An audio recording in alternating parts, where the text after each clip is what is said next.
Good morning, everyone. Oh, good evening for most of you. All right.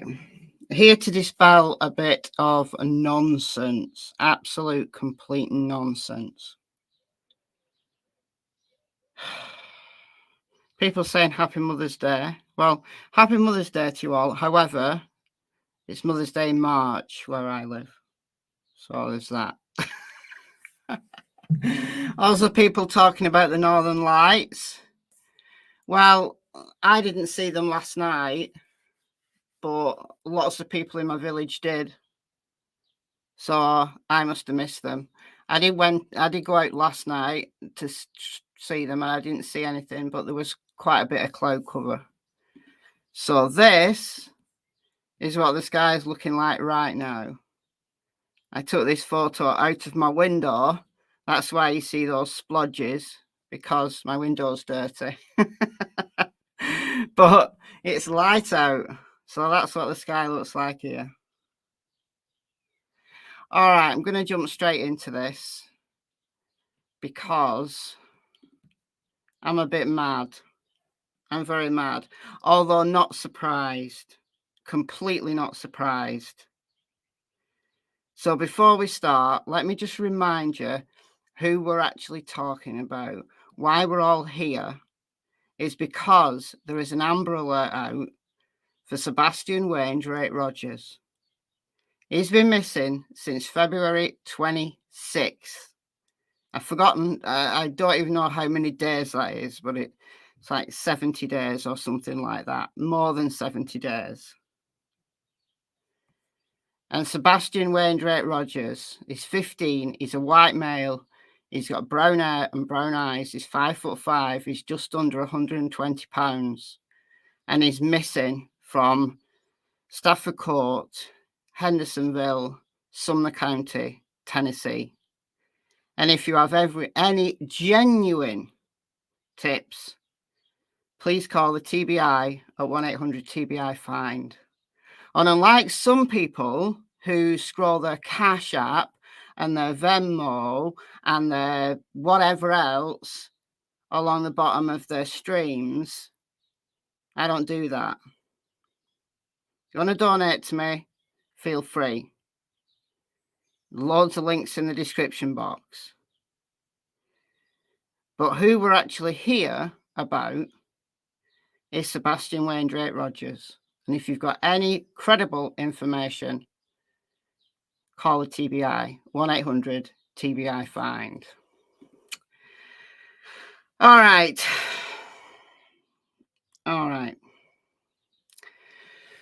So, there's been some dog handlers who've gone on some lives.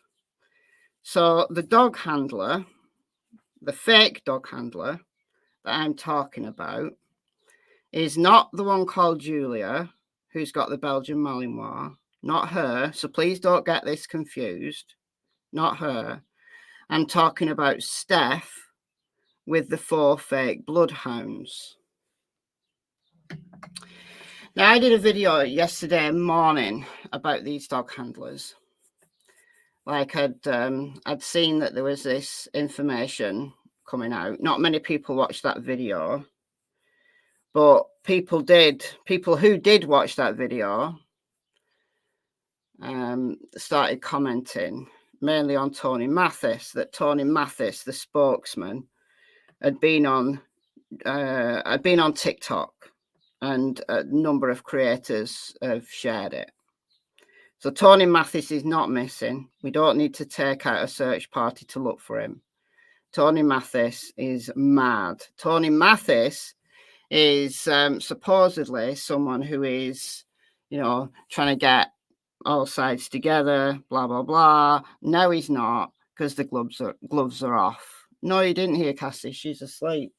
Oh, Noodle's there. You've heard Noodle.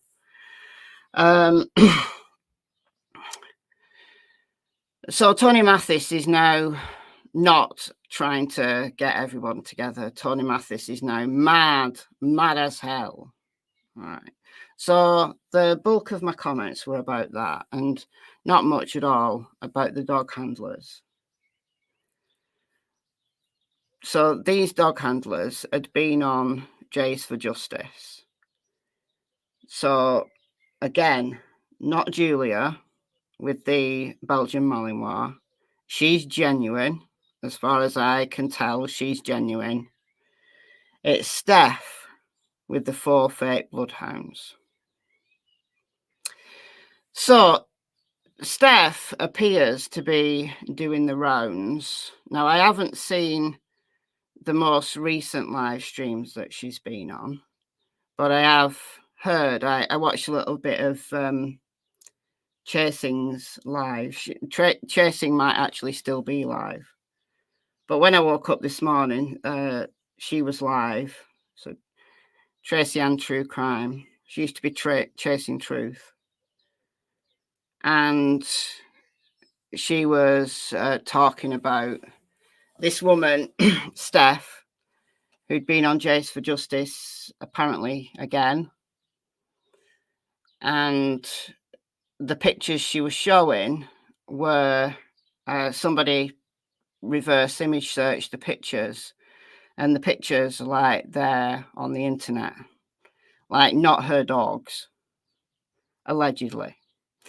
However, that's not what I'm talking about, because I went to listen to Steph. She called into T-Rev's channel. So this wasn't last night that's just happened. It was the night before.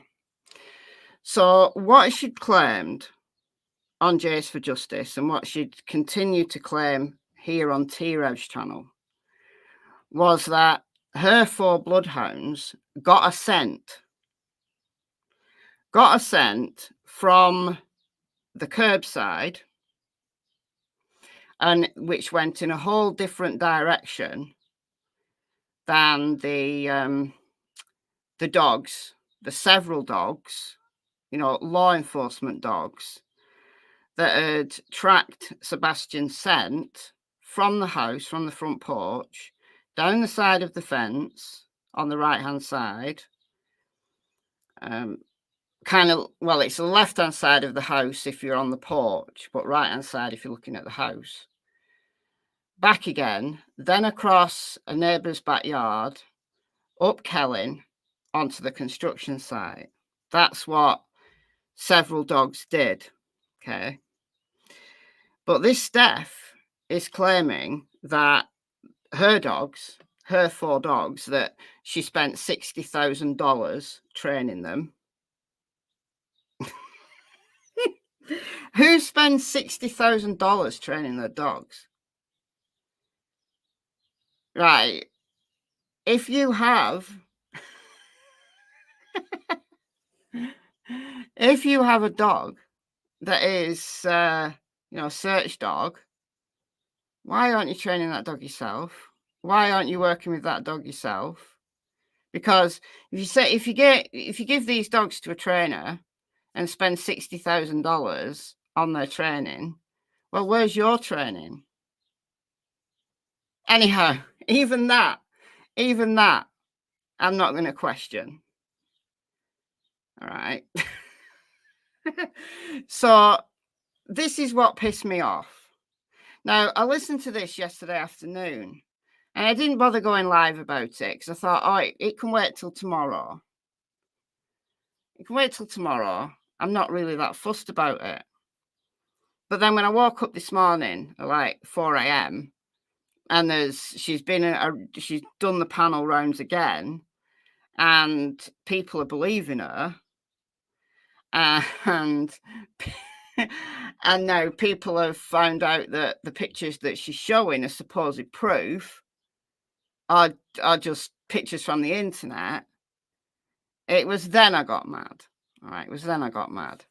So I want to point out what I noticed yesterday afternoon, and this is from T-Rev's channel.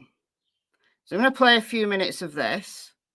She was on here for, I don't know, she was on here quite a while. She called in, it was a call-in show. I don't know why she's making these stories up, but she clearly doesn't understand search dogs or tracking or anything. She doesn't understand it. Does not understand it.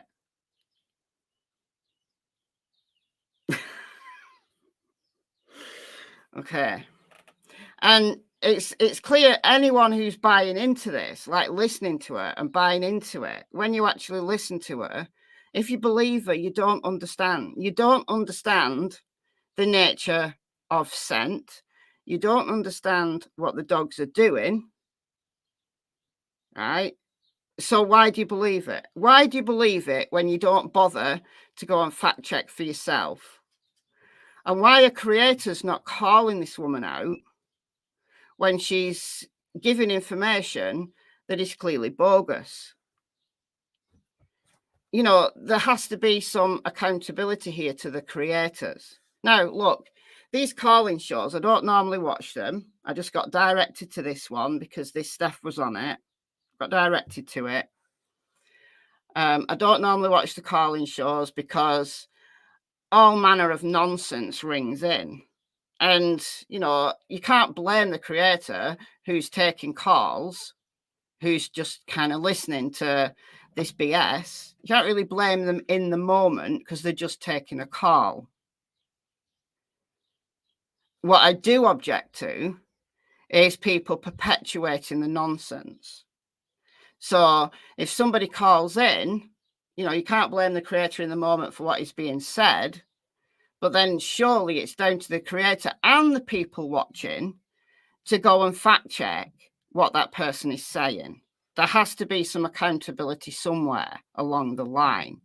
You can't just accept someone who calls in, tells you a story, and then everybody else runs with it without any fact checking whatsoever.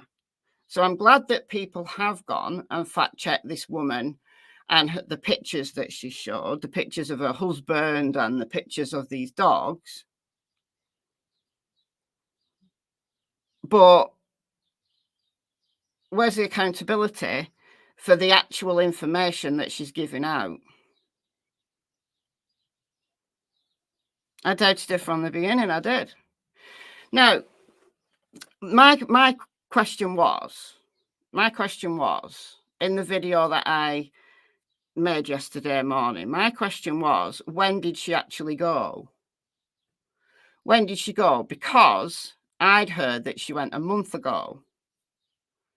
Well, if she'd gone a month ago, there's absolutely no way that anybody can get a scent. It doesn't matter whether it's the best bloodhound, the best trained animal in the entire world.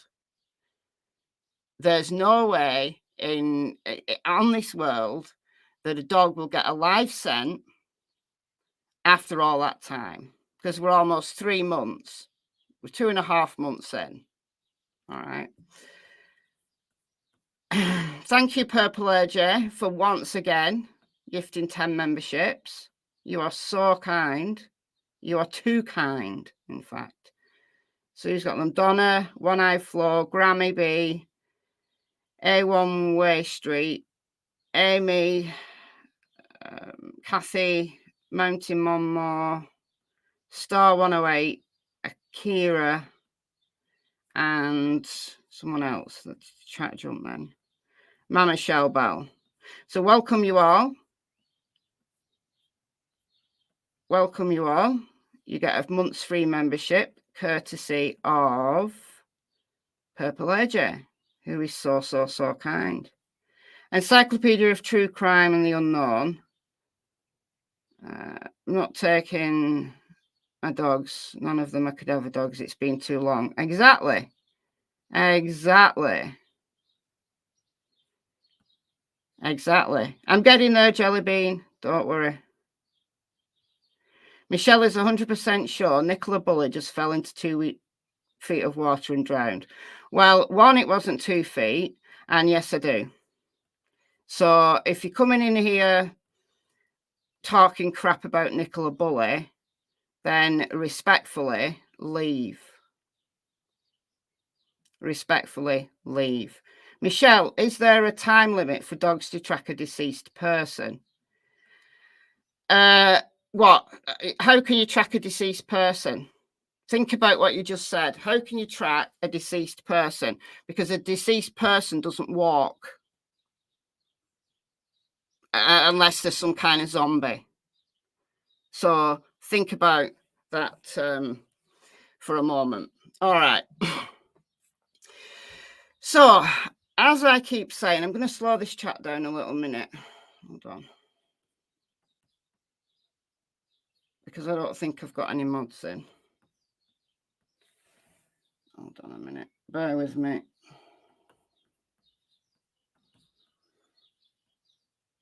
I can't follow the chat when it's that fast. I didn't realise it was going to be fast. And I thought, right, we'll do 20 seconds. Okay.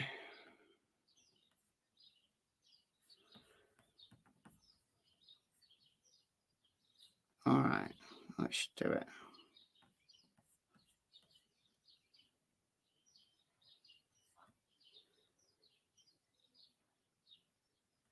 Why would anybody need to talk about Nicola? Because the Nicola bully trolls are still out there behaving like absolute numpties. Seen a bloodhound follow a scent trail that was a year old with my own eyes. No, you haven't. I'm sorry, bloodhounder. No, you haven't. Whatever that dog was tracking wasn't a person who passed by a year ago.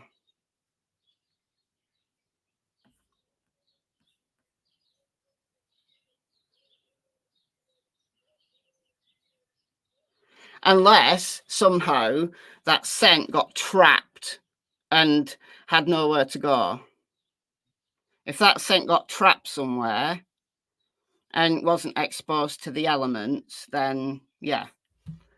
But otherwise, no.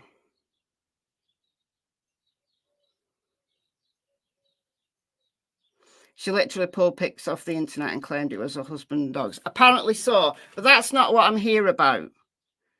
That's what people are saying, but that's not what I'm here about. Julia, the real dog handler, is devastated right now. Fierce public thinks she's fake. I know you have said that at the beginning, not Julia. Would you consider changing title? I'm not changing the title, no. I'm not changing the title because there is a fake dog handler out there. So I will keep saying this. I'm not talking about Julia with the Belgian Malinois. I'm talking about Steph with the fake bloodhounds.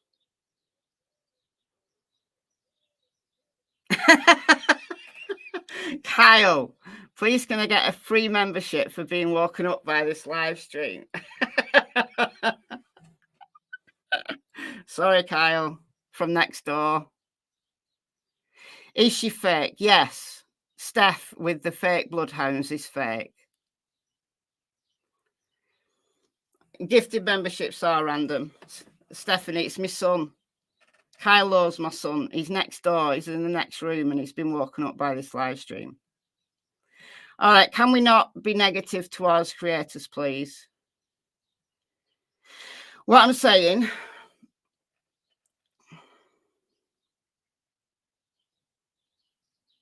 Okay.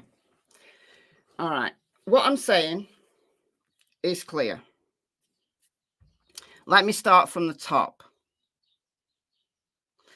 Michelle, she said they went there 8 days after Sebastian went missing. I'm getting there. For those of you who are still doubting the shit that I'm going to tell you, just wait a second.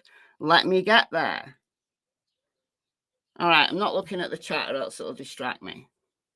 Okay. In my video yesterday, I wanted to know when she actually went, when this Steph with the bloodhounds, when she went to find this scent, and the dogs, these 4 bloodhounds, take her in a whole different direction than law enforcement's dogs went. Okay. Now on T-Rev's, somebody directed me to T-Rev's channel, and she claims that she went there in the first 2 weeks. All right, so I thought, okay. If she went there in the first 2 weeks, we've got a hope here. We've got a hope here that she's telling the truth. All right. But it was how she got this scent that riled me up the wrong way. How she got this scent. Now, if you know anything about search dogs, whether it's tracking dogs, whether it's trailing dogs, and I did a whole live stream about the difference between tracking dogs and trailing dogs. All right, so go and check out that live stream. It's members only now, but there's lots of members in the chat, so you can go and watch that live stream. The difference between a track and a trail. I know we use the terms interchangeably, but there is a difference. So, and then there's a difference between dogs who are going out and air scenting from the air, and they are finding a scent that is different than the handlers or anyone else who is with the handler. And they go out and they find any novel scent and they follow that. But it's an air scent, so that quickly dissipates after, it depends on the environment. And then you've got the ground scenters who are tracking. Now, bloodhounds are bred, as are a number of different scent hounds. You can count basset hounds, beagles, foxhounds, coonhounds, those scent hounds who literally stick their nose to the floor and they find a track and they follow it. They're bred for it. That's what they were bred to do. All right. And as I said in my video yesterday, one thing that Steph said was right. Like, it's alleged that bloodhounds, like the wrinkle face and the long ears, help them because as they're kind of running with their nose to the floor, those ears are kind of rolling along the floor as the dog runs, and it's like picking up the scent. It's like moving the scent, right? So that makes sense. However, that's not the reason why bloodhounds are so good, right? They have more olfactory receptors. They got a better sense of smell than any other breed. You're mistaken. Who's mistaken? Wafting the scent to the nose. Yes. But the scent actually has to be there. The scent actually has to be there.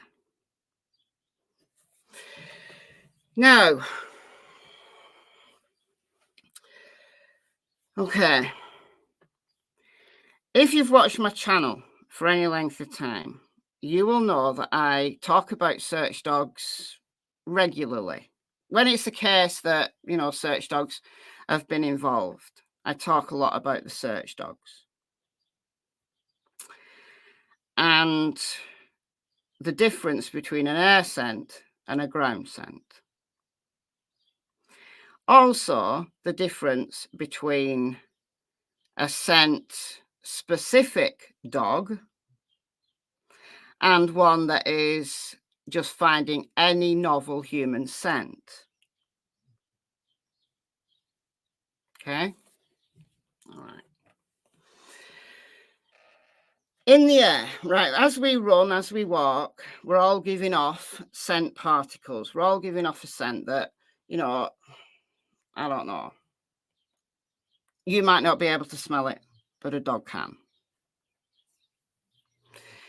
In the air, right, that scent dissipates quickly, but some of it falls onto the ground. So you've got the air scent that has fallen onto the ground that may have got wafted all over the place. And then you've got the actual track where someone's walked. So, you've got the disturbed earth and you've got the scent that beds in. Okay. You'll also have heard me talk about the difference between how a dog tracks on natural surfaces like grass, mud, even sand, and on artificial surfaces like concrete or tarmac, brick, whatever. Because scent that falls onto an artificial surface like a road, that scent is blown all over the place, right? Scent that falls onto natural surfaces like grass, mud, etc., beds in, and it holds that scent longer. Okay. Now, bloodhounds. This woman, Steph, is claiming that these 4 bloodhounds track Sebastian's scent from the curb in a different direction to what any other dog has done. Cool. She claims that she was there in the first 2 weeks. Okay. The longest recorded successful track of a bloodhound is 13 days. As far as I can find, it's 13 days. There may be dogs that have tracked successfully a scent specific trail longer than that. But I know full well that Steph didn't track Sebastian's scent. All right. And this is why. So I'm going to play a few minutes of T-Rev's live stream, which was a day ago. When was this exactly? May the 11th. All right. So this is from May the 11th. And Steph called in.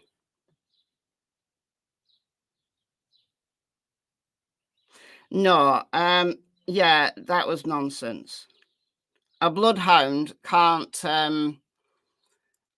find you if you're 11 miles away. That's nonsense.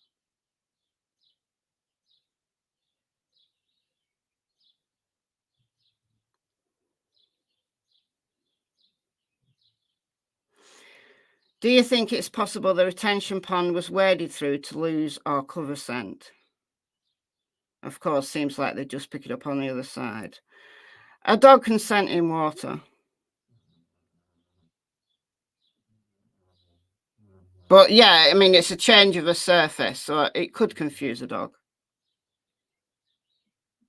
How can the dog determine if the scent is going to the house or going away? Right, you've got to think about what a dog is doing in its natural environment. The reason why dogs have such a fantastic sense of smell is because, you know, way back when they were wild, they would follow scents to track their prey, to find their prey. So they'll pick up a scent, whether it's on the air or on the ground, or a combination of, because a trailing dog uses both, uses air scent and ground scent, if a dog is trailing, as opposed to tracking. Right. Again, I did a live stream recently, and if you remember, you can still watch it, about the difference between tracking and trailing. So in the wild, like wolves, coyotes, dogs before they were domesticated, they pick up a scent and then they start following it. And that scent, if they're getting closer and closer to their prey, that scent is getting stronger. So a tracker dog or a trailing dog is going to do exactly the same, because all you're doing when training a dog to follow a specific scent is you're honing that dog's natural ability. All right. So the scent that the dog picks up, it will follow it as long as it's getting stronger. Now, you can confuse a dog very easily by doubling back on yourself, because the dog will then get confused because that scent will appear to disappear, and that dog will have to quarter, will have to hunt to try to find that track again. All right. So this Steph with the Bloodhounds is claiming that her dogs tracked Sebastian's scent from the curb in a different direction than law enforcement's dogs had gone. All right. So I'm going to start playing this. And this is I listened to this yesterday afternoon, didn't bother going live. I thought, oh, I'll just talk about it tomorrow. Just couldn't be bothered. Thought it's nonsense, but it can wait. But then she's been panel hopping again, and she's spreading even more nonsense, and people have called her out for it.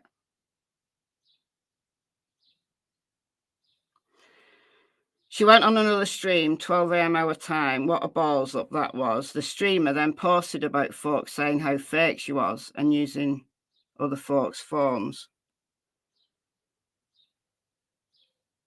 I don't know what that means. But I know she's been on Jays for Justice again. I haven't watched it because it happened when I was asleep. I'm responding to what I heard yesterday. Okay. That because they are vetted, and so this talking, can you hear this? Can you hear this? We didn't think we were going to run into any type of problem. Can you hear that? Because I've been having problems with StreamYard. So I'm waiting for the acknowledgement that you can hear it. You can hear it. So you can hear the woman, Steph, talking. Good. All right, cool. Okay, so it's not the greatest audio. I'll turn it up my end. All right, cool. You can all hear it. All right, so she's claiming that within the first 2 weeks of Sebastian going missing, she went there with her credentialed bloodhounds. She claims that the TBI verified her.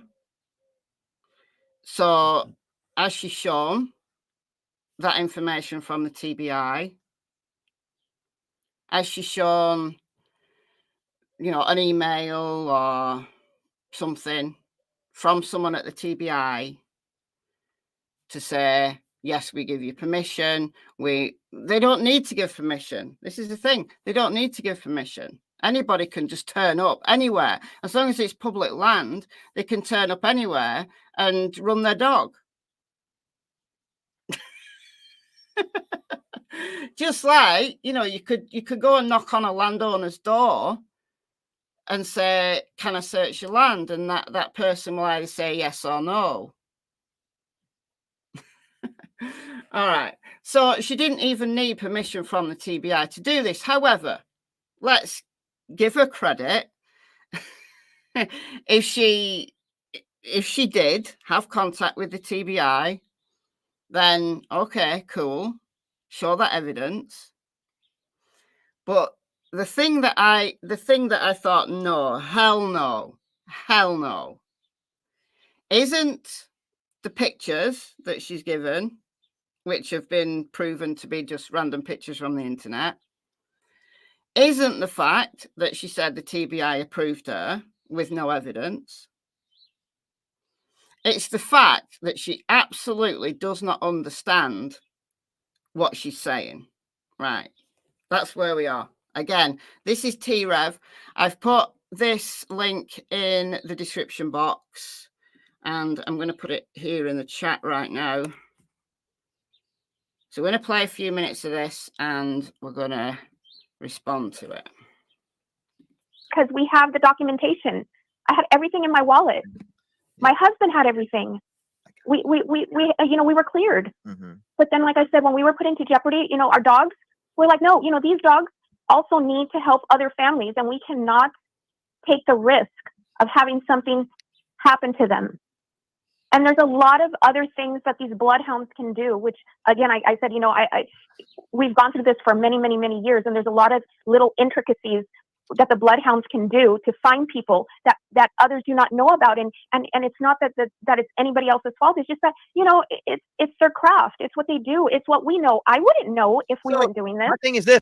Okay, right. So she's claiming rightly that bloodhounds are exceptional at scent detection, which is perhaps why it was a bloodhound and a blue tick coonhound. Coonhounds have bloodhound in their ancestry. If you look at how coonhounds were developed, you know, they're kind of a mixture of foxhounds, bloodhounds, you know, local random dogs, whatever. But they have bloodhound in their ancestry. They look a little bit like bloodhounds. And it was a bloodhound and a blue tick coonhound that tracked Sebastian's scent. Sebastian's scent with a scent article. With a scent article. Yes, this is Steph. This is Steph from California who got a private plane to take her dogs to Tennessee. Absolutely not talking about Julia, who's got the Belgian Malinois. Not talking about her. Completely different person, completely different situation. Not talking about Julia. This, talking right now, is Steph, who took the private plane from California with her bloodhounds. All right. So, somebody asked the question. So, Dralatina. So what scent did they find? Blood. Right. So yes, they found. My thing is this. All right. So to jump back to it, and I think that's great, Latina. She said. So did the scent they found blood? Is that what? No, there was no blood. And again, I don't want things to get misconstrued. Mm-hmm. That it was a scent. It was a scent that was either him being barefoot or wearing socks. Right. One, a dog would not be able to know that.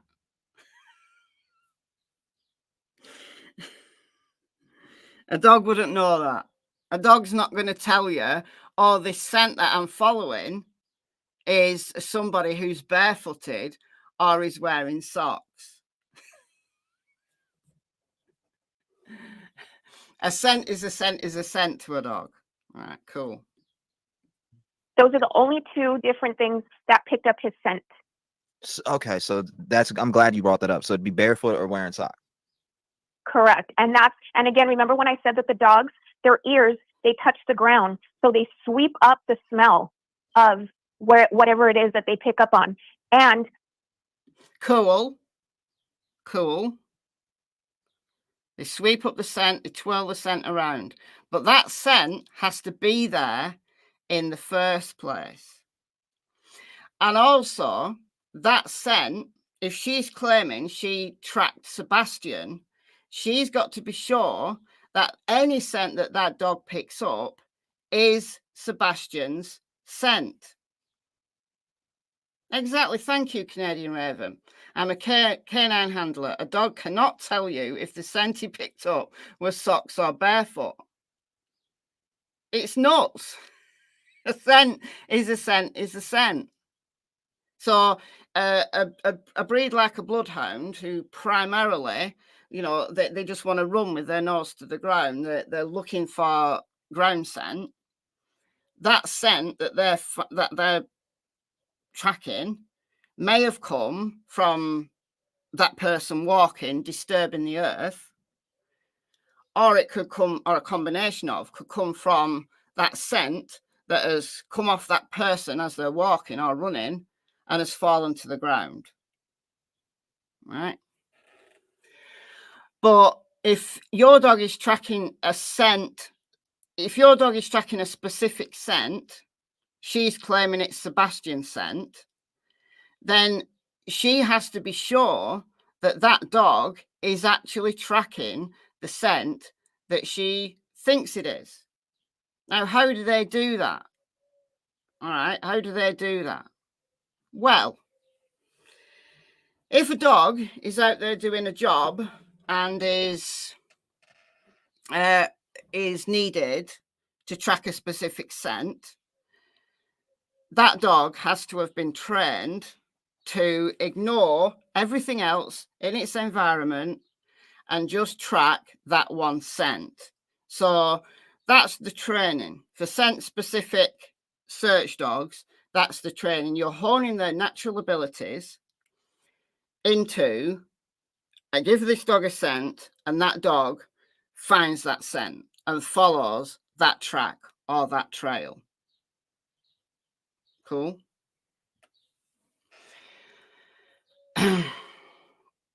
So what you would do is you would get a scent article. You get a scent article from the person that you want your dog to track. So it could be a swab from inside a shoe. It could be an article of clothing that no one else has touched. You have to get an article that is just the scent from that person. So you can't go into, a laundry basket. Can't go into a laundry basket and pick out a sock or something, because that laundry basket will have scent from other people in the house, or it will have scent from, I guess if you live on your own and it's only your laundry, that's a little bit different. Swabbing the inside of a shoe is a good practice. Shoes are best for scent. Yeah, they are. Swabbing the inside of a shoe, because who's going to touch the inside of a shoe? It would only be if, you were sharing shoes. Like sometimes I wear my son's old shoes. So if you swabbed a pair of shoes that my son wore and then I've worn and you're tracking me, that's not a good scent article, because you've got a mix of scents. So you have to choose your scent carefully. You have to choose your scent carefully. So you have to make sure that that shoe has only been worn by the person that you want to find. Does that make sense?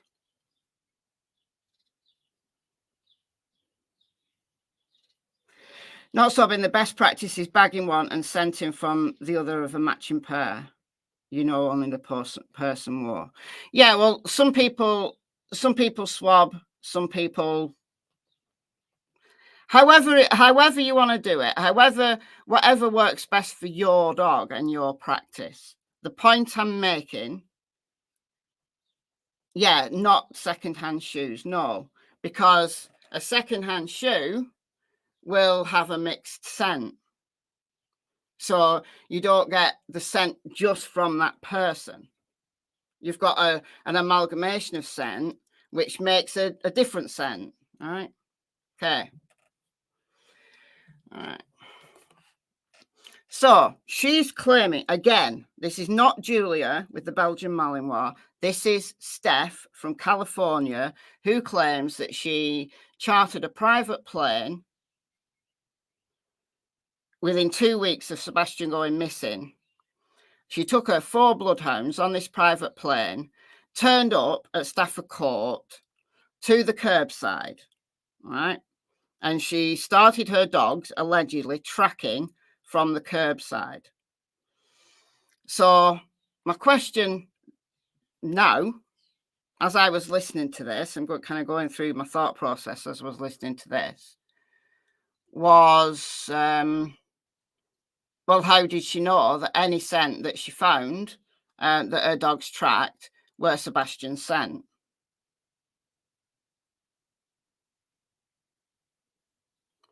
How does she know she wasn't trailing the trash men? Thank you, Bloodhounder. I'm getting there. Getting there. What about the pillow on his bed? a pillow as long as it hadn't been touched by anyone else. The inside of a shoe is the best option because it's less likely to have been contaminated. But you could use any clothing, anything that they've recently touched, as long as it hadn't been handled by someone else. He went bowling. Could the scent be contaminated from the bowling shoes? No. No, they're not, unless they took a bowling shoe as a scent article, which would be ridiculous because bowling shoes, like 1 million people have worn them. That's right. You have to try to get the cleanest scent of the person. Exactly. That's what I'm trying to say. And in an ideal world, it would be something that only that person had touched. But in the real world, sometimes you have to just take, you know, what's available.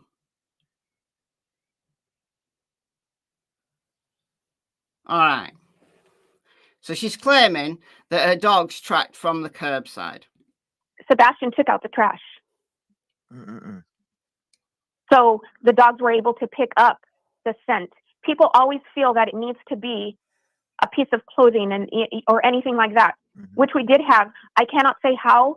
It was my husband obtained a piece of clothing. The piece of clothing really did nothing other than, you know, give it to them. But the smell on the sidewalk and on the... It was at that moment, I thought, hell no. She's talking absolute crap. Absolute crap. She's claiming that she got an item of clothing from Sebastian. How? She says she can't tell how she got it. It was something her husband did. But she got an article of clothing that's allegedly from Sebastian. So where from? Where from? All right, but even that, how did she get an unadulterated article of clothing? Sounds like lies. It sounded like a lie to me. It sounded like a lie to me. But she says the article of clothing didn't do anything. The article of clothing, the dogs weren't interested in. The article of clothing didn't elicit them tracking anything. It was the scent from the curbside that the dogs went nuts at. All right. Curb and a portion of the driveway where you kind of go up, is where they sniffed. And again, we didn't go on property. We canvassed like the gutter portion, like when a street sweeper comes and they street sweep the outside of the home. That's where the dogs picked up. So we just kind of let them pick up the scent around there. And that's when. So she let her dog pick up a scent. Listen, I could take my dogs out, right? I could take, not Cassie, because Cassie will track, like for specific stuff. Let me take Tilly and Noodle out, right? Let me take Tilly and Noodle out, who have absolutely no interest in scent training. They've got no interest in any of the tracking stuff that I do with Cassie. They're not interested, all right? But I could take them outside and they will sniff. They'll put their nose to the ground and they'll follow something. Now, I could say, I'm going to take my dogs out, to the end of my road, and I'm tracking Sebastian. I know I'm tracking Sebastian. How does she know that dog wasn't tracking a cat that had just walked by, a fox, or any multitude of the people who pass by there? Remember, she said she's there within 2 weeks of Sebastian going missing. But how many people had walked up that driveway? How many other dogs had walked up that driveway in the last 2 weeks? So not only do we have Sebastian scent at the curbside and on the driveway because he took out the trash, you've even if that scent was there after 2 weeks, which I doubt it would be because that's an artificial surface, and artificial surfaces don't hold scent very well.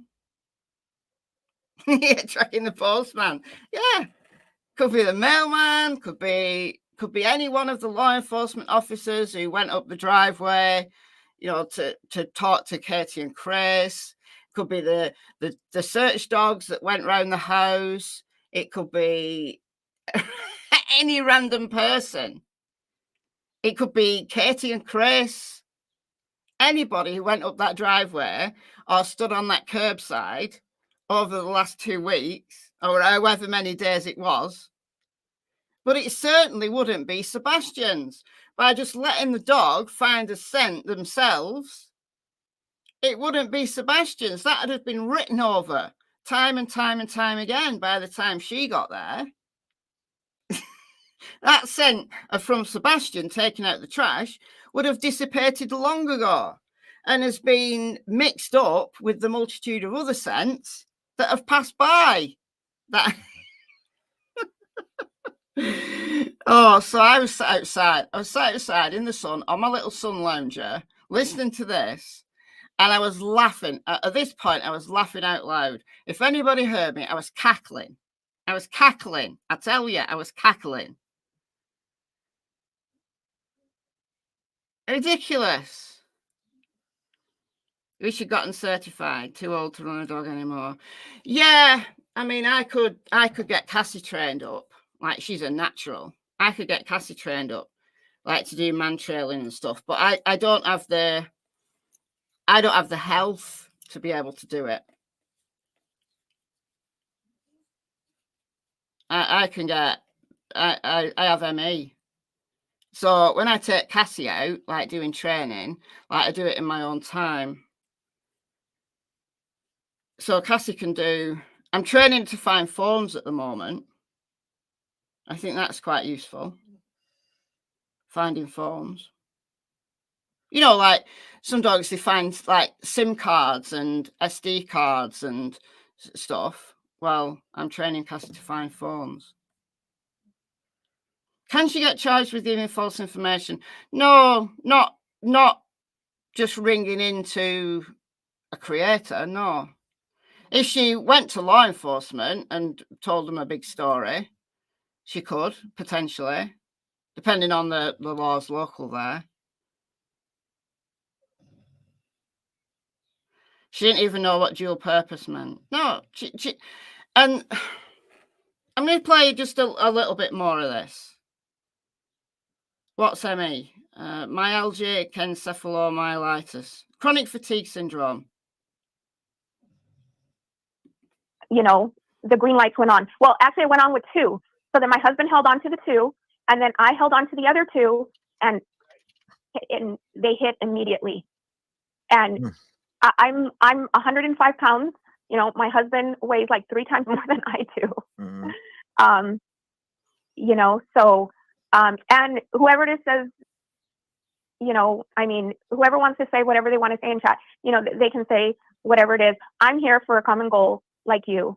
And it doesn't matter to me. I'm here for the dogs. this baby. People have tons of questions. They threaten the dogs, etc. I see that going around in chat.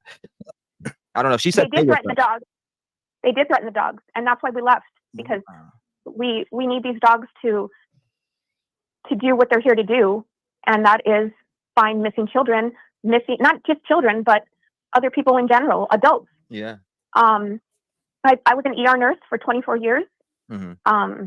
And there a lot of people came in that were, families didn't know, and mm-hmm. That their loved ones were in danger, and we went into this many, many, many years ago. Yeah, I hear you. But when you get a clear to insert yourself into an investigation, you are going to because it is in the best interest of the child. Right. And if you are not inserting yourself legally, I have a problem with that. But we did not just insert ourselves. We went and got permission and we were cleared. There's a big difference. All right. At that point, I'd had enough. So this woman with the fake pictures that people have reversed image search and found pictures of bloodhounds just taken from the internet. But she's doing more. She's worse than people who've just turned up to search as volunteers. You know, you could argue that, you know, loads of people have inserted themselves into the case by going there and actually doing searching for themselves. But no, she said no, she didn't do that. She didn't just turn up with her dogs, which she had a perfect right to do. If she's on a public road, no one can stop her. If she's on private land, as long as that landowner's given her permission, she could do that. She doesn't need permission from the TBI. She doesn't need permission from the family. All she needs is permission from that landowner. But she absolutely does not understand the very basics of what her dogs allegedly are doing. Just taking her dogs, you know, they weren't interested apparently in this article of clothing, which I think is just a myth. But she went to the curbside and her dogs set off running, following this track in a different direction. And she says, you know, she's implying that Chris Profoot, who apparently was in the chat, this is one of the screenshots. Now, if this is I don't even know whether this is the real Chris Profoot, but this is from this live stream. Stay off my property or around it, freaks. So I don't know if that's the real Chris Profoot or not, but I'm with him. Stay off my property. Now, listen, he can't stop people from turning up to the curbside. He can't. He absolutely can't. But people who are believing this is the issue. This is the issue. People hate Chris and Katie so much that they're willing to suspend their common sense, you know, and not even bother to fact check. You know, the creators who are letting her call in, they can't be responsible. As I said right at the beginning, they can't be responsible for who calls in. You know, personally, I don't watch calling shows. I don't do calling shows because any Tom, Dick or Harriet can turn up and spill a load of nonsense. And by the time you realize it's nonsense, they've already riled up your chat, who's then jumping from live to live, spreading this misinformation. And it's no one's fault except the person who's called in. But my issue is that people listening to this are not bothering even thinking it through in a common sense fashion. They're not even thinking, well, okay, how do we know that was Sebastian's scent? They're not even, you know, you don't have to be an expert on dogs or tracking or trailing or anything like that. You can't, you don't want to think about that. You just want to believe it because it fits your confirmation bias. That, oh, this person who, you know, spent on her own dime, went to Tennessee with her specially trained $60,000 training dogs and was driven away, was threatened by Chris. People want to believe that. They want to hear that kind of story. Nobody's willing, because their hatred is so strong, nobody's willing to take a step back and think, hold on, is this information that this person is saying, is it accurate? Does it pass the sniff test? Pardon the pun.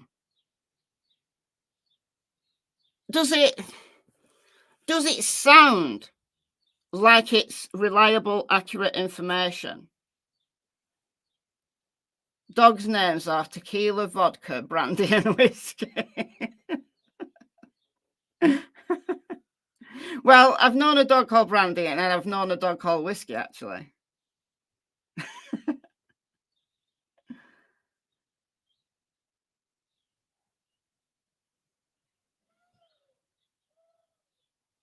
So, please, please, please, don't suspend your common sense when you are listening to these call-in shows.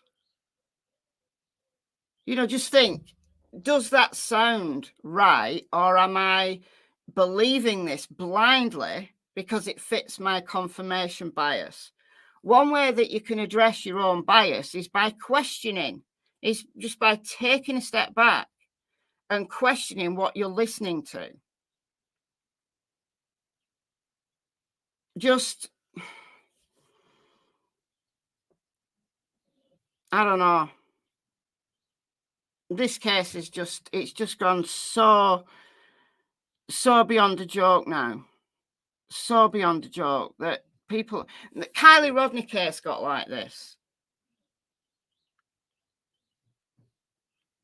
Kylie Rodney's case absolutely got like this.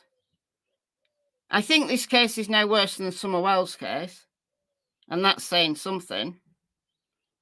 But all of those call-in shows when, you know, the Kylie Rodney thing happened, I just couldn't listen to them. Absolutely could not listen to any of them. Just got completely out of hand. And this case is the same. So all I'm here to do is to say, please don't feed into a confirmation bias just because you dislike Chris or you dislike Katie or you think you see red flags. Look, Chris is not the most likable chap in the world, is he? Chris is I bet he's awful to live with. I bet he's a man that will rub you the wrong way. He'd find an argument in a room, you know, on his own. He could be in solitary confinement and he could find an argument. But don't just believe people ringing into call-in shows who are spreading deliberate misinformation just because you hate Katie and Chris. He's antagonistic. Yeah, he is. Vivian, member for 20 months. 100% agree. That's all you have to do. You have to just take a step back and think, I'm listening to this. Does it sound right? Or can I try to verify this? And one way you can try to verify it is by saying, well, is that dog actually tracking Sebastian's scent? And once you get there and you think that dog cannot possibly be tracking Sebastian's scent, then you know that the information she's giving is bogus. And you can cross that one off the list.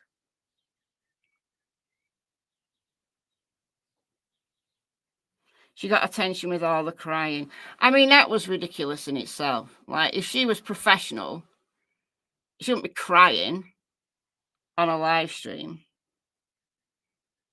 She might be frustrated.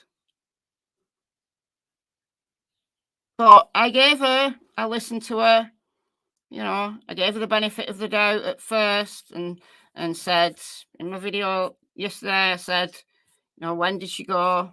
Let's try to verify when she went. And she gave us the answer. It was within 2 weeks. And I thought, okay, so possibly a bloodhound could find Sebastian's scent 2 weeks down the line. It's possible.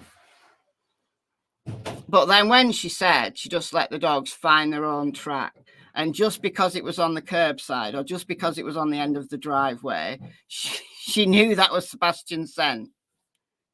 But she was riling people up by saying that Chris threatened her. Now, we don't know whether she even went to Tennessee. We do know that people who went out there weren't welcomed. We do know that. In the very early days, when people were turning up, they weren't welcomed.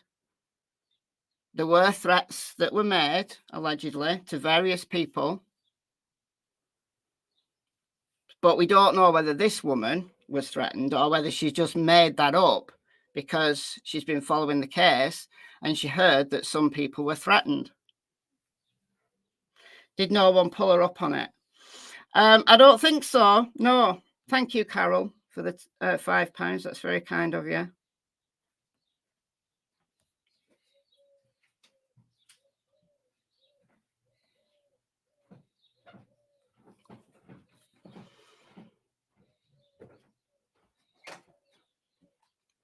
Did try to listen objectively, but oops, it was hard. It is hard when you hate someone, when you are, trying to find every little piece of information about a case, and you truly believe that you've got your suspect, and you try and find everything to support what you're thinking. It is hard to pull yourself away, but you've got to be objective. If you're investigating a case, doesn't matter whether you're law enforcement or whether you're an amateur sleuth on the internet, you can't just believe what you're told. You've got to try to fact check it. You've got to try to be objective. And one way to do that is, if you've got a theory, you don't just try to find the information that supports your theory. You try as hard to find information that refutes your theory. And if you can't find information to refute your theory, then your theory becomes stronger because of it. But you can't hold on to any one theory or any one suspect just because you've got a confirmation bias.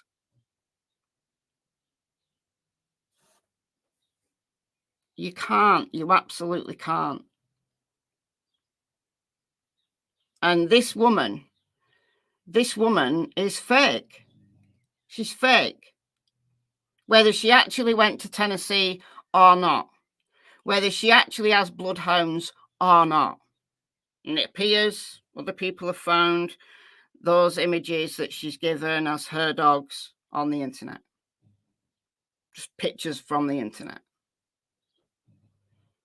But even if she went to Tennessee, even if she really does have bloodhounds, even if she really went to the curbside and her dog started tracking with his nose to the ground, she was not tracking Sebastian's scent. 100%. That information is bogus, it's fake, and that's why the title of this live stream is Sebastian Rogers and the Fake Dog Handler, because that woman is fake.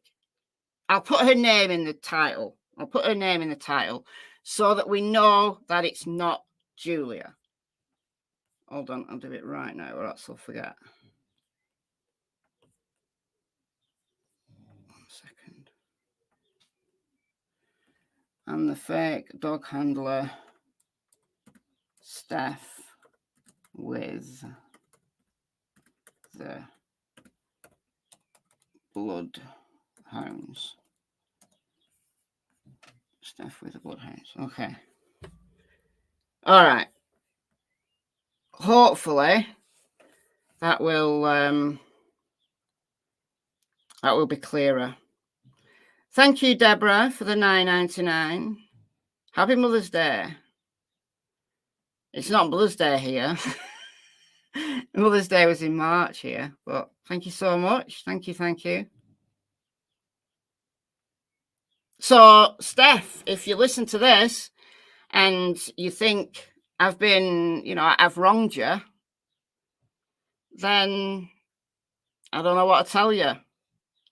Because if you truly believe that, if you truly went to Tennessee and you can prove that, if you truly went to Stafford Court and you can prove that, if you truly have certified bloodhounds and you can prove that, well, I'm sorry. You're still wrong. You're still fake. You're still giving misinformation. You're still bogus because you were not tracking Sebastian's scent.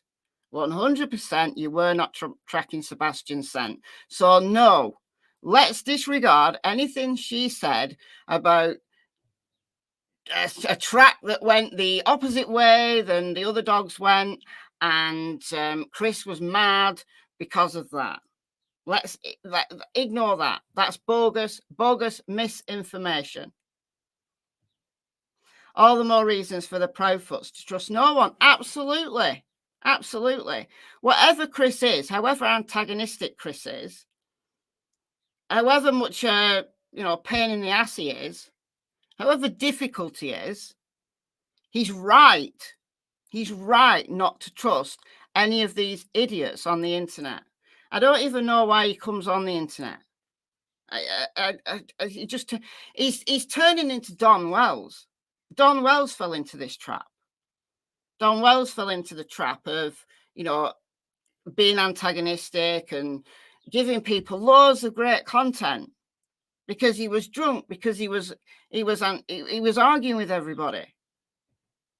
Chris Proudfoot's fallen into the same trap. You need to step away. I'm glad Don Wells has. Don Wells eventually has stepped away and doesn't do it anymore because people wind him up. People purposefully were antagonizing him for content. And that's exactly what's happening to Chris Proudfoot. And he needs to stop. He needs to just not, he can watch what he wants. But Chris, please, if you ever see this, stop responding. You're giving people ammunition. He just needs to step away, not comment in chats, and certainly not watch if he's going to get that riled up and antagonistic. Don Wells pooped live on camera. He did. He did. I remember that. I have a theory that Sebastian may have befriended a neighbour that had bad intentions.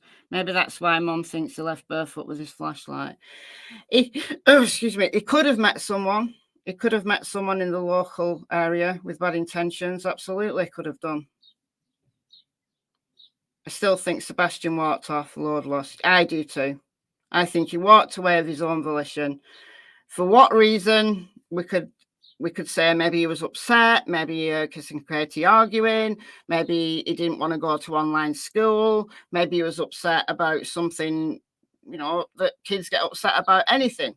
Or it was a nice warm night, maybe he just went for a walk and something horrible befell him. Now, whether that's he met a predator, whether that's he got lost and fell down a ravine or went into a cave and the cave, all of those things we don't know. We don't know what happened. We won't know what happened till we find him. But I truly believe, and I believe from the outset, that he walked away of his own volition. Where did he go? I think he went north. So I don't know how many times I need to do this, but I'm going to do this again. All right. I'm going to do this again. I think. Okay, so this is Sebastian's street, Stafford Court. This is Sebastian's house. So what Chris said and what was on the dispatch audio. So this is not just Chris. This is not just Chris that has said this. Thank you, Geraldine, for the £5. I'm getting lots of UK people. You're all just getting up, aren't you? 6:15. I'm going to go back to bed for an hour in a bit. This is what I do. I get up like at 4, 5 o'clock. I'm up for a few hours and then I have a nap before I take the dogs out. That's what I do.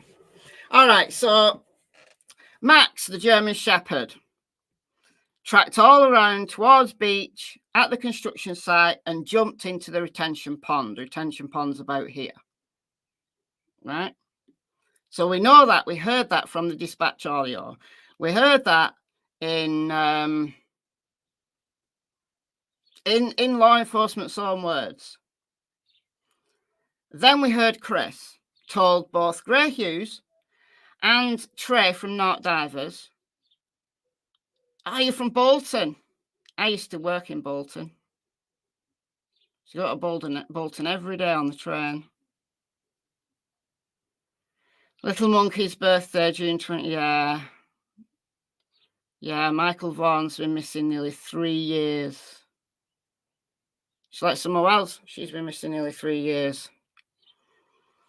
Yeah, so Chris told Gray Hughes and Trey from North Divers that so we've got Max the German Shepherd, right? Max the German Shepherd tracked around the construction site.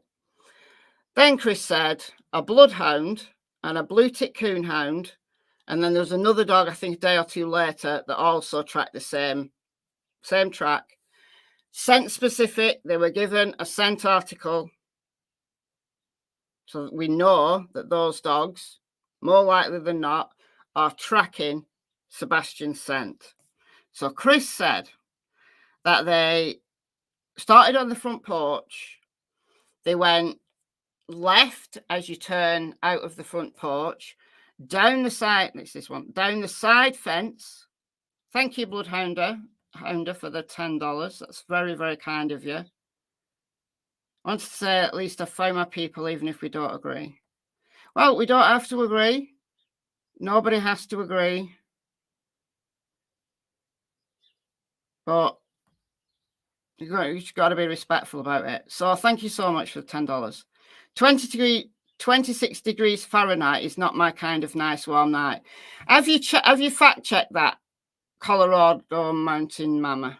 Have you actually fact checked what the temperature was on the 25th into the 26th of February? Because it wasn't 26 degrees, it was 55 degrees. Go and fact check it yourself. I've done a video about it, but go and fact check it yourself. It's there. It's available online. Just go to Google, find a weather app, and have a look. Because it was 55, not 26. And 55 degrees, nice and fresh, nice warm night to go for a walk. So, perfect example of people who don't fact check and they just listen to things online. Don't fact check it for themselves. All right. So this dog went from the front porch, down the side of the fence, back again, and then across this backyard. So down here, I don't know whether he went through here or down to the road, up Kelling, and then to this retention pond. So a bloodhound and a blue tick coonhound tracked that same track. Where they went from there? Well, where they went from there? Either Sebastian got into a car. 55 degrees is too cold for bare feet. Well, I'm sorry. Hold on a minute. It's 56 degrees here at the moment. 56 degrees here at the moment. It was probably a degree or two colder when I got up and I was out in my backyard. Guess what? In bare feet. I wear bare feet all the time. I don't know what to tell you. If you can't stand 55 degrees, I'm sorry, you've got a problem. 55 degrees is nice. It is. It's the perfect temperature to go out for a walk.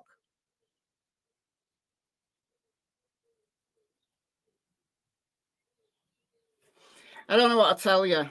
Are you like some kind of like city person who's scared of germs? I'm only saying. All right. Now, where he went from there. Remember, he wasn't picked up on any cameras. Are you still up or were you awake very early this morning? I was awake at my normal time this morning. I get up between 4 and 5 every morning. The dogs have their breakfast. I'm up. Sometimes I'm up before 4. Sometimes I'm not. Sometimes it's 5. And then I go back to bed for an hour. The dogs have their breakfast. And then we all have a nap. So I'm going to have a nap in a minute when I get off here. So he either got into a vehicle or I think he went north. Now, why the dogs didn't track him into the woods, I don't know. Can't tell you. Can't tell you that. I don't know. What I would have done is I would have restarted the dogs from about here. But too late now. Who's claiming to have 35 bloodhounds?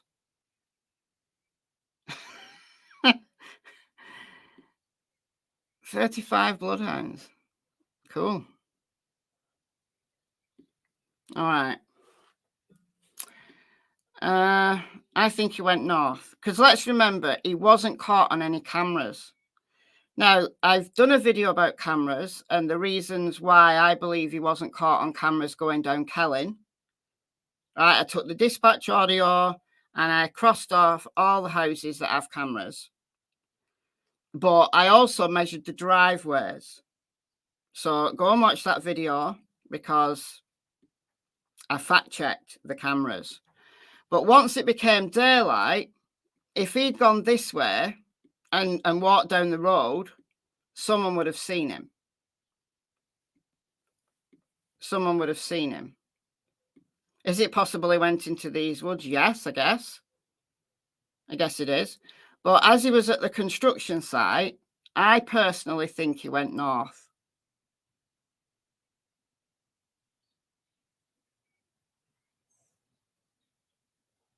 If I was 15, I'd be drawn to that stadium.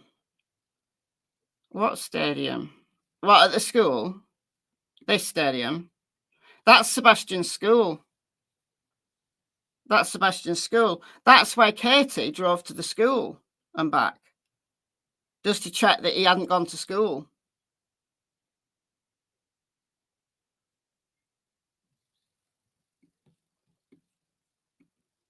So yeah, maybe he went that way.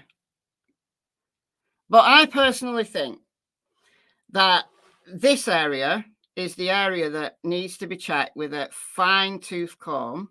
I know this has all been searched. Yeah, it's a football field or something. But it belongs to Sebastian's school. It's Beach High School. Thank you, Nanny Love, for the 1999. That's very kind of you.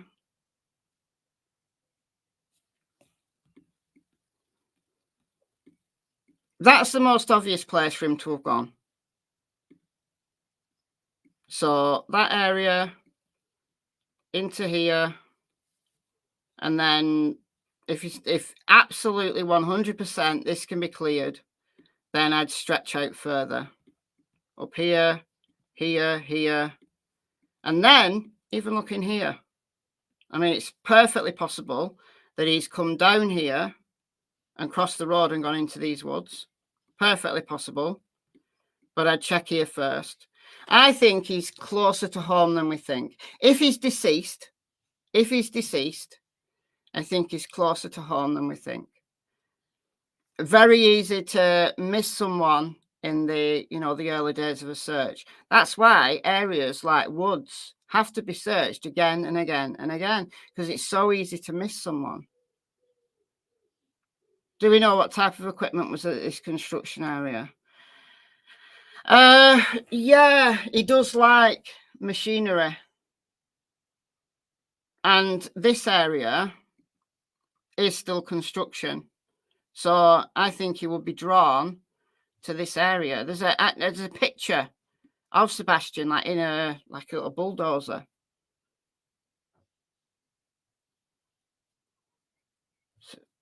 In my humble opinion, Sebastian was picked up, driven away, and unfortunately disposed of nearby. Yes, that's very possible. That's very possible. But I believe he walked out of his house of his own volition. And I believe a dog, absolutely, or several dogs tracked him to the construction site. Where he went from there, we can only speculate. But we have to base our speculation on fact. We know he wasn't caught on any cameras up Kelling or at Willow, like there's houses here now. This is from last year, but there's houses here now. But as I've said in a previous video, I believe it's because many of them were Ring doorbells and they're too far away from the driveways and they wouldn't pick him up at night. And it's too far away from the driveways even in the day to be picked up. But there probably would be security systems that are not Ring doorbells that do have the capacity. And the lighter it gets, the more likely he is to be caught on cameras. So if he was wandering about the neighborhood, like once it became light, I do believe he would have been caught on cameras. So either he's driven away, he's been driven away in a car, or he's gone into the woods. And the most obvious place is here because it's right next to the construction site. So a 5-mile radius was checked in the first 10 days. But that's a search that is looking for someone who is alive. They're not searching every single inch. But now, nearly 3 months down the line, you're looking for, sadly, a deceased person. So it needs all to be searched again. And this is the place to start, this area.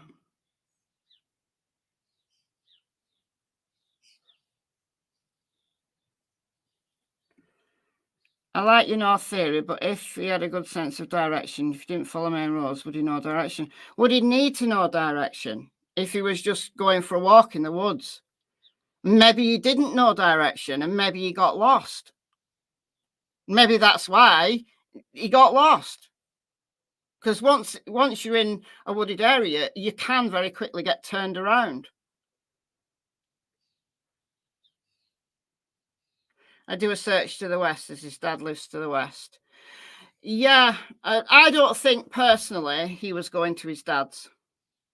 I don't think he was. But Seth, lives like nearly an hour away driving. Is it possible that he tried to get to his dad's? It's possible. But we know that he wasn't on any of the roads because he would have been seen. Like the amount of people looking for him, he would have been seen. And they did drive the route. They did drive the route to Clarksville.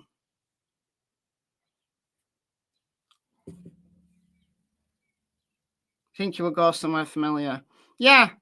And these woods, this neighborhood, probably very familiar. We know from the dispatch audio that 2 neighbors said that he did wander about in the neighborhood.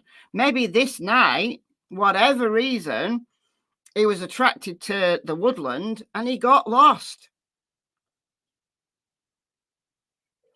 If he was heading for school. Well, if he got here to the retention pond, he could see the school. So I don't think he could get lost between here and here because this is his school. You can see this school from this retention pond. So I don't think he was heading directly for school. I think he was going for a walk. I think he was going for a walk on a nice night. Maybe he was upset.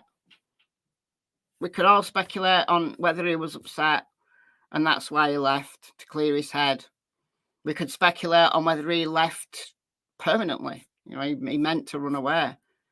But not taking anything, I think he was going for a walk. Oh, yeah, the other school, the White House school. Yeah, I did a video on that. It got removed, though.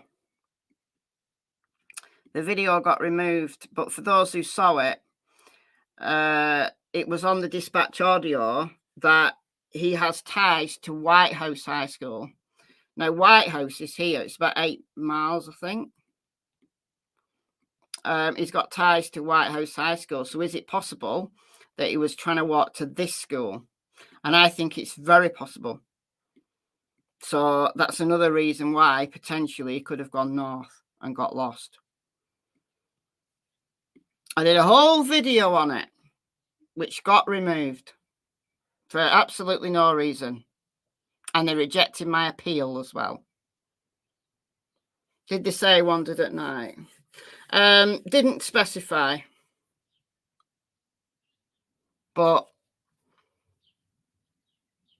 night time's a very good time to go walking because there's no people around. It's quiet. You're alone with your thoughts.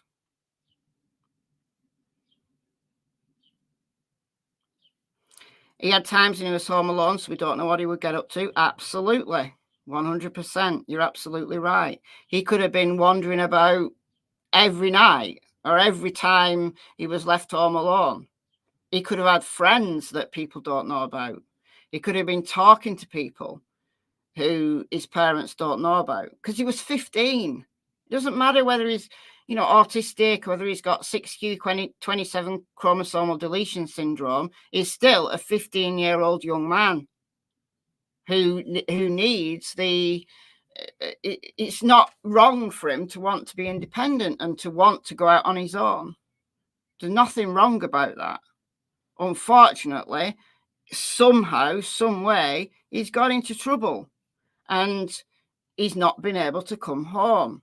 So even though he voluntarily left the house, I don't think him being away this long is something that he anticipated. So let me get this straight. The handler who said his scent was tracked to the construction site is a fraud. No, Amanda. No, completely wrong. It was law enforcement's dogs that tracked him to the construction site. It's this woman, Steph, from California with the private plane and the Bloodhounds, who said her dogs went in a different direction than the construction site. So no, it's the opposite. Are you a dog handler or scent detection expert? Yes, I have dogs. Yes, I've trained tracking.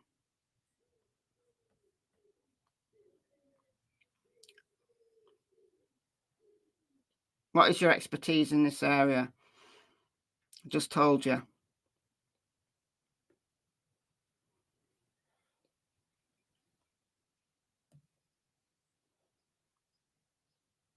I was training dogs to track when I was a teenager.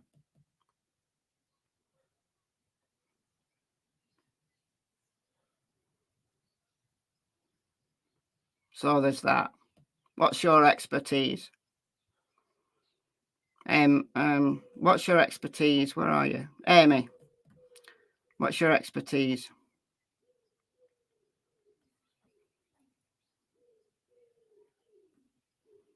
Maybe he has socks on. I think he probably has shoes on. Because, right, if you've got a 15-year-old, do you know how many pairs of shoes your kid's got? I don't even know how many pairs of shoes I've got, and I'm not a shoe person.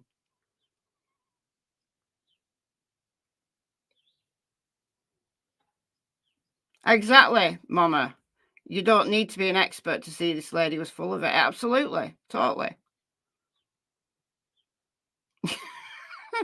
Totally. You just have to have some common sense. Do I think he unalived himself? You can say suicide. I hate that unalive. I hate that word. I mean, it's possible if he was really upset. I don't want to think he did. It's possible. Anything's possible. Anything's possible. What he did, what trouble he got into once he left that house, we can all debate. And that is an option.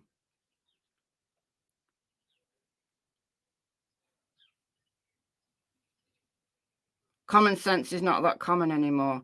Exactly. Oh, Amy's not replied. Amy, what's your expertise in relation to dog training, dog handling? Anything? No? Not going to reply with your expertise? Okay. No, common sense is not that common anymore because people feed into their confirmation bias. Sadly, And for everything that, you know, Chris is, however angry he gets, whatever he's done in the past, you know, people hate him for it. And now they can't see past it. And these people ringing into calling shows are feeding into this bullshit. And hopefully creators will. It's everybody. I'm not blaming the creators, honestly. I'm not blaming the creators. When people ring in and speak a load of bullshit, you know, they don't know what these people are going to say. But the creators do need to, I think, start fact-checking people. Or at least questioning people.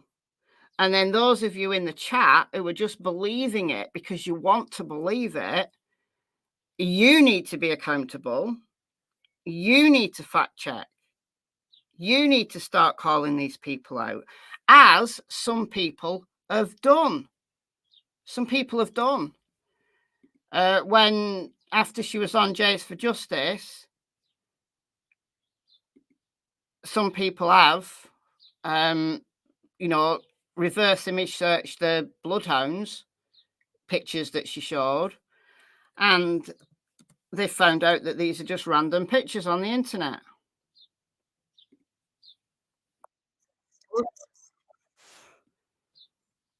I'm gonna see if Jay's put anything.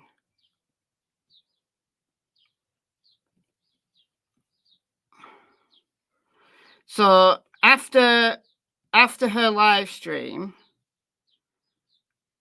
where this woman came on, she's written 2 posts. So this is Jays for Justice's channel. So it's a community tab. Received all your messages and emails about Steph. I'm really disappointed in the information I received, as the photos sent to me do appear to be from someone else's Facebook and other websites.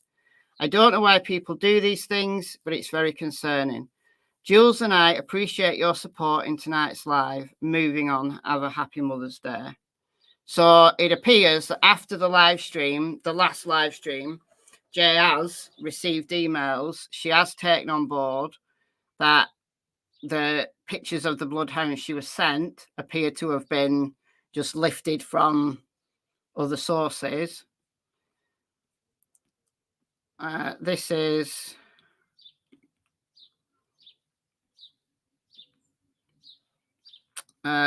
Julia, I think.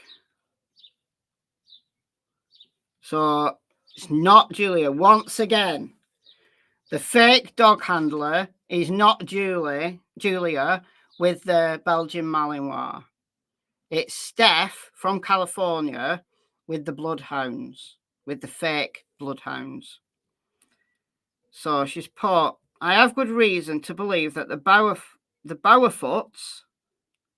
the Bower Socks and the Profoots, are behind this latest fake dog handler hoax.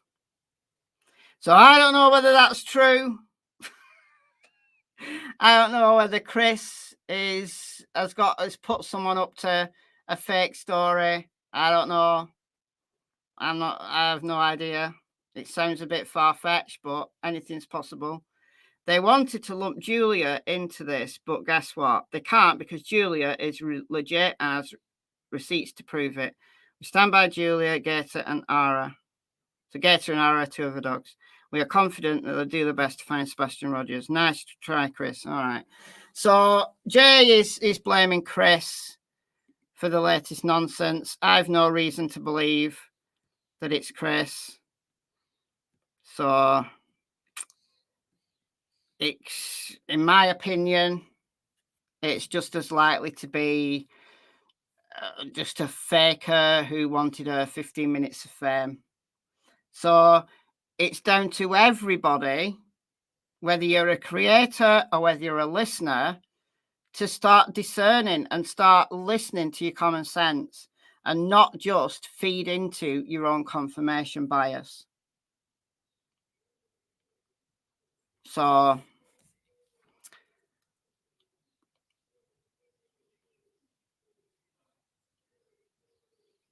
All right, I'm going to go now. I'm going to go and have a kip. It's nearly 7 o'clock.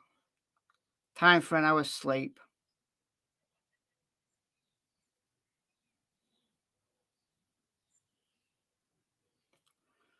Speaking of the temperature drop, roughly 60 hours after Sebastian walked out on a warmish night. Well, that was like the searchers in the early days. That was their concern because the temperature, like 2 days after. So you've got 25th was warm, 26th was warm, 27th was warm, and then it dropped really cold. Like the 27th, it started to drop really cold, and they became really concerned that he was out in the woods on his own and the temperature had dropped significantly. So absolutely it did. It was cold in the days before, and then it was cold in the days after. But that time, the 25th, 26th, 27th, it was like warm. There was a few like warm days.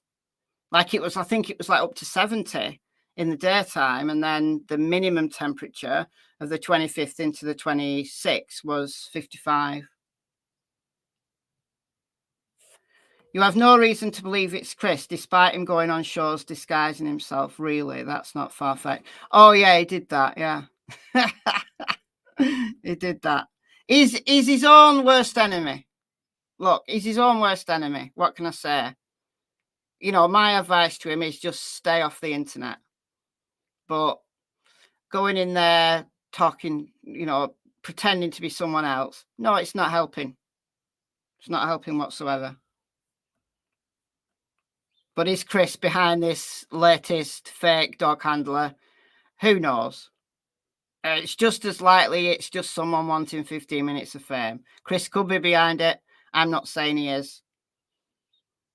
But whether it's him behind it or whether it's not, you, all of you, should still be able to discern what's common sense, what isn't, and do some basic fact checking for yourselves, all of you.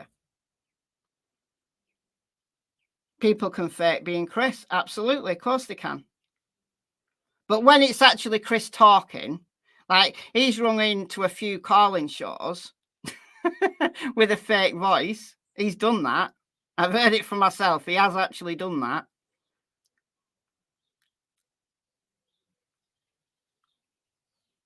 Is there any evidence Chris has done anything positive? No. No. But again, he's arrogant. I certainly wouldn't get on with him. He's antagonistic. He's a lot of things. He's a lot of things. However, he paid for billboards. Yes, he did. Thank you, Katie. Thanks for that reminder. He did. He paid for some billboards in the early days. Yeah, he was working with Duchess. Duchess paid for some billboards out of donations, and Chris contributed. So yes, he has. He has actually in the early days. When you know dogs, you can tell Steph was talking crap mostly. Yeah. Summerwell's 2.0. Yeah. But he's his own worst enemy. But that doesn't mean that you can just believe everything that's said about him. This is the issue. Because you are feeding into your own confirmation bias, and that doesn't help anybody. It helps create an environment that is it all becomes fake, all of it. Chris has shielded his wife from some of the hatred. Yeah, they both just need to stay off the internet. Exactly. It doesn't mean he did anything to Sebastian. No, it doesn't. It means nothing. Chris wasn't there. Chris was not there. He's been backed into a corner. He's been attacked by thousands.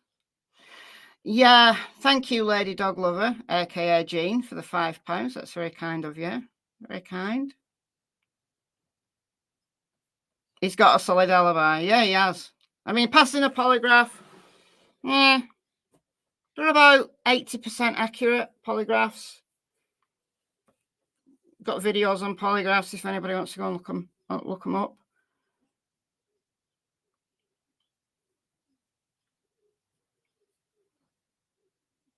Protection or controlling, Sean, how he feels about women.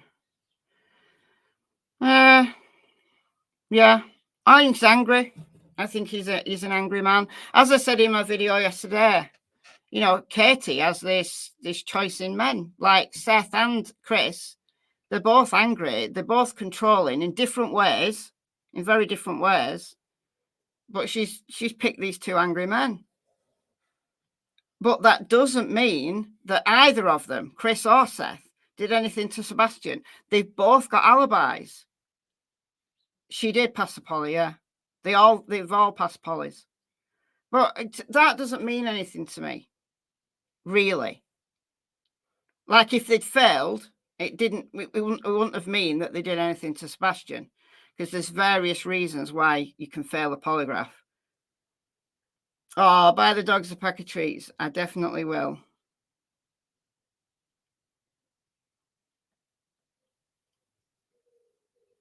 So, no, neither Chris nor Seth are saints. But neither Chris nor Seth did anything to Sebastian. They've both got alibis. So all of this, you know, posturing and anger is all a moot point. It might be entertaining, but this case isn't about entertainment. This case is about, hold on, is about this young man. That's what it's about. So it doesn't matter whether Chris is faking an identity on a YouTube live stream, whether Seth is angry, whether the PIs are angry, now Tony Mathis is angry. Doesn't matter. All a moot point. That's all just, I don't know, all just hot air in the ether. The real issue here is that this young man, Sebastian Rogers, is missing, and he's been missing since the 26th of February. So all the anger that Seth, Chris, the PIs, Tony, they're all engaging in is a moot point. Exactly, Angel. It's far from entertainment, but many people are tuning into these live streams for the latest shock horror headline. And when one of them comes out and says something angry, it feeds into it even more. It is sad. It is sad. All of it's sad. I can understand why they're angry. I can understand why Chris is angry. I can understand why Seth's angry. I can understand why, you know, the PIs and the people supporting them are also angry. I get it all. I get it. It doesn't mean it's right, because it feeds into the BS. It is just like Summer Wells. It's like Summer Wells in that, you know, a kid has just disappeared, poof, out, you know, just disappeared off the face of the earth. And then you've got the parents and the people around them coming online, making spectacles of themselves, feeding into the BS. Don Wells did exactly the same. Exactly the same. But it's none of them are suspects. Chris and Seth have both got solid alibis. And Katie, I feel sorry for Katie. My heart goes out to Katie. I don't think she did anything to Sebastian. I really don't. I think she's been hounded. She's been vilified for absolutely no reason. If there's anybody in this whole case, aside Sebastian, the person I feel more sorry for is Katie. And I haven't seen one piece of information that has come out that will change my mind on that as of yet. If information comes out that she actually did anything to Sebastian, then I'll change my mind in a heartbeat. Because I'm not wedded to any one theory. At this moment in time, aside from Sebastian, the person I feel more sorry for is Katie. Chris and Seth, in their own ways, have fed into the BS. In their own ways. However, Katie has remained mainly quiet. And whether Chris has tried to protect her from it or whatever, I don't know. But I feel sorry for her. She's stuck between a rock and a hard place. I feel so sorry for her.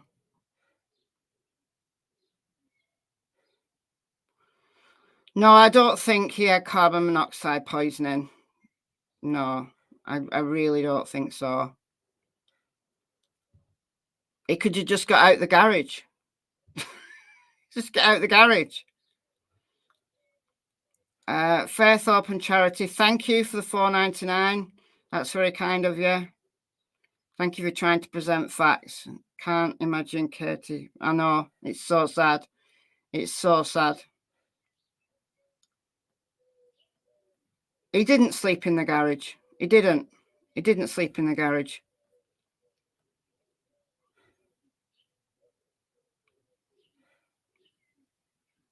Do you not think it was horrible to move away, not taking part in any vigils? No, I can understand why she did it.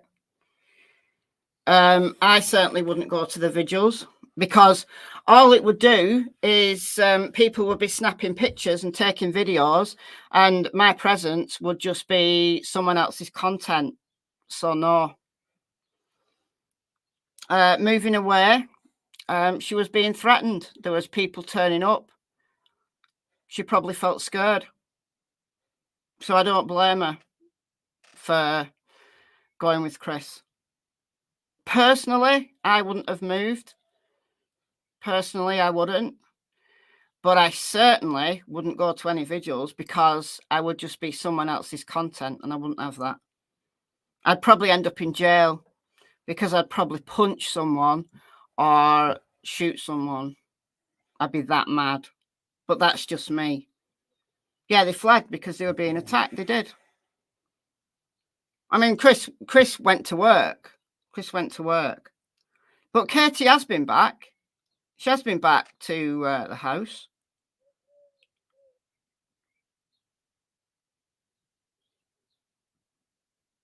But the way she's been treated is just absolutely appalling.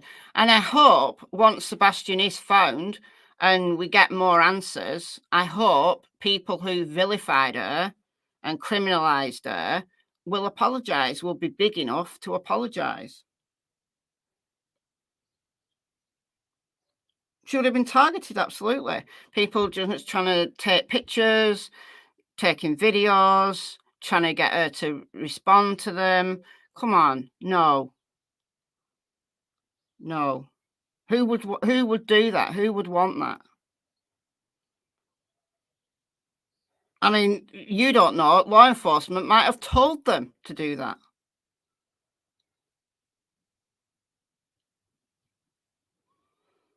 But of all of them, Katie is the one that, you know, I just can't put myself into her shoes. I really can't. It's awful.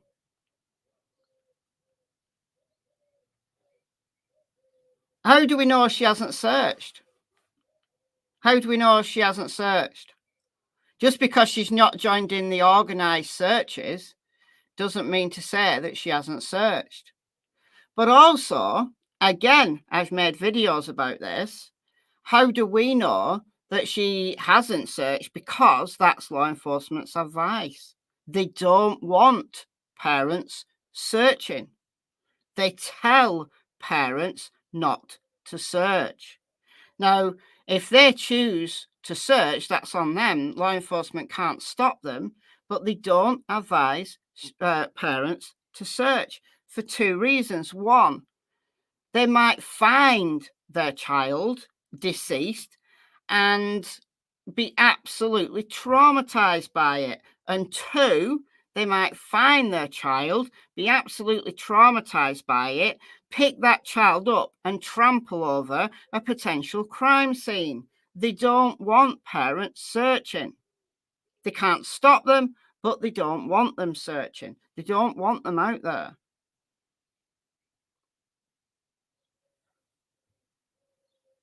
She didn't bring it all on herself. What are you talking about? What's she actually done to bring all this vilification onto herself? She said nothing that would inflame the media. Chris has. Yes, he has. Seth has. Katie hasn't.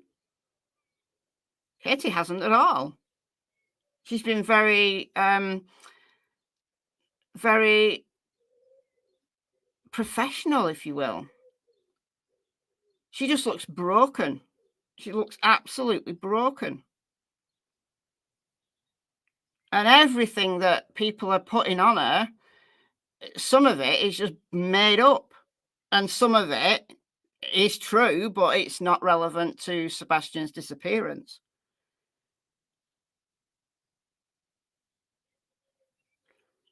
People twist her words, make fun of her accent, all kinds of stupid things. Absolutely. Absolutely. I mean, I've got an accent that some people on YouTube just can't understand. I don't think Katie's accent's unusual at all. I mean, does it matter what accent she's got?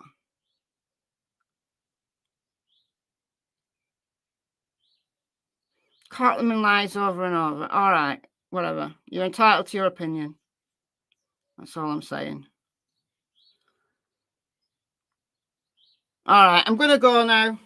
I've said what I needed to say. So just to recap, it's not Julia with the Malinois. It's Steph from California with the private plane, allegedly, with the 4 fake bloodhounds, who knows nothing about actual searching. And she did not track Sebastian's scent in the opposite direction to where the law enforcement dogs went. That's the sum total of everything. Peter Hyatt started a lot of it too. Yeah, Peter Hyatt. I mean, I don't generally watch him. Watched a couple of his videos on this case. Don't agree with him. But again, it's about confirmation bias, that people who dislike the parents, they're going to believe someone like Peter Hyatt rather than someone like the behaviour panel, because the behaviour panel said that they didn't believe that the parents had any guilt at all and that they were telling the truth. But people don't remember that because it doesn't fit their confirmation bias. So please, guys, just step away, be objective, think for yourself. Just because you don't like someone doesn't mean to say that you've got to find everything in support of that hatred, even if it's complete nonsense. Just be a little bit more discerning and be objective about it. Be scientific about your thought process. All right, on that note, thank you all for joining me. Thank you for being respectful. Even though you might not agree, you're welcome here. If you've got a difference of opinion, you're welcome here. As long as you're polite, as long as you're respectful, that's absolutely fine. Everybody's welcome. All right, thanks for the donations. You've all been very kind, and I'll see you later. I might be back later, but probably not. But you never know. You never know. I might be back later. All right. Enjoy the rest of your day. Bye, guys.